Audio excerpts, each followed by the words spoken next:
દિલ્હીમાં car blast બાદ ગુજરાતમાં પણ મુખ્ય શહેરોમાં હાઈ એલર્ટ આપવામાં આવ્યું છે, જેમાં અમદાવાદમાં હાઈ એલર્ટના પગલે રાત્રે એસજી હાઈવે, વાડજ, ખાડિયા સહિતના જુદા જુદા વિસ્તારોમાં પોલીસ દ્વારા સઘન વાહન ચેકિંગ કરવામાં આવ્યું હતું અને મોડી રાત સુધી પોલીસ દ્વારા આવતા જતા વાહનો તેમજ સામાનનું ચેકિંગ કરવામાં આવ્યું હતું.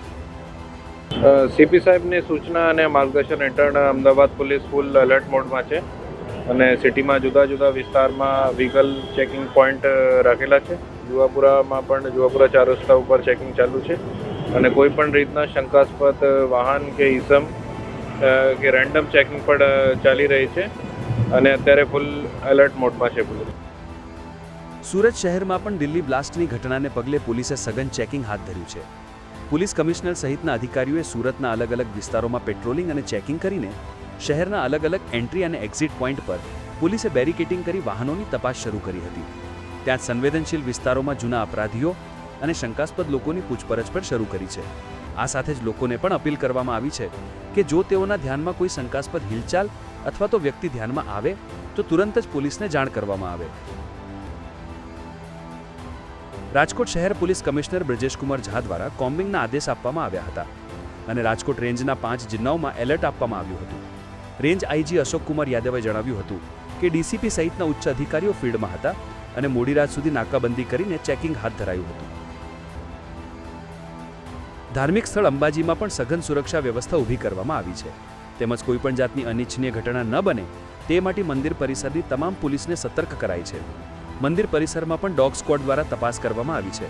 તો અંબાજી નજીકની ગુજરાત રાજસ્થાનની સરહદ છાપરી પાસે પોલીસ એલર્ટ મોડ ઉપર છે. દિલ્હીના બ્લાસ્ટની ઘટનાને પગલે ભાવનગરમાં પણ પોલીસ દ્વારા સઘન ચેકિંગ હાથ ધરવામાં આવ્યું હતું. ભાવનગરમાં એસઓજી ટીમ દ્વારા railway station, ST depot, mall સહિત વિવિધ જગ્યાઓ પર ચેકિંગ કરવામાં આવી રહ્યું છે. દિલ્હીની ઘટનાને પગલે મહીસાગર જિલ્લા પોલીસ પણ સક્રિય બની છે અને સઘન ચેકિંગ હાથ ધરવામાં આવ્યું છે.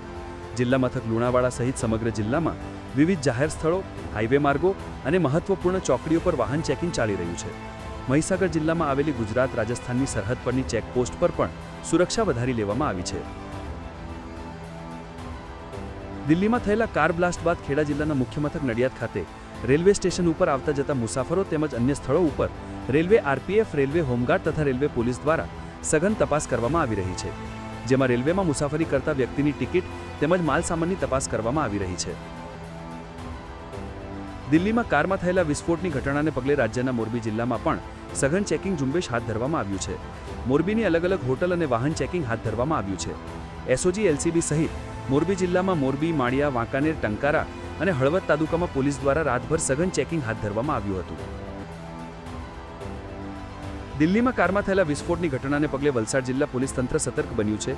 જિલ્લા પોલીસ વડા યુવરાજસિંહ જાડેજાના માર્ગદર્શન હેઠળ મહારાષ્ટ્રથી ગુજરાત રાજ્યમાં આવતા તમામ વાહનોનું ચેકિંગ હાથ ધરવામાં આવી રહ્યું છે. ભીલાડ ચેકપોસ્ટ ઉપર જિલ્લા પોલીસ દ્વારા તાત્કાલિક વાહન ચેકિંગ હાથ ધરવામાં આવ્યું છે. જિલ્લાની તમામ હોટલો, લોજ અને ગેસ્ટ હાઉસમાં પોલીસ દ્વારા ચેકિંગ અભિયાન હાથ ધરાશે. સાથે જ જિલ્લામાં કોમ્બિંગ ઓપરેશન પણ ચલાવવામાં આવશે, જેથી કોઈ શંકાસ્પદ વ્યક્તિ કે પ્રવૃત્તિ રહી ન જાય. તદુપરાંત વલસાડ જિલ્લાની બોર્ડર અને આંતરરાજ્ય સીમા પર પ્રવેશતા તમામ વાહનોની કડક ચકાસણી કરવા માટે સૂચના આપવામાં આવી છે.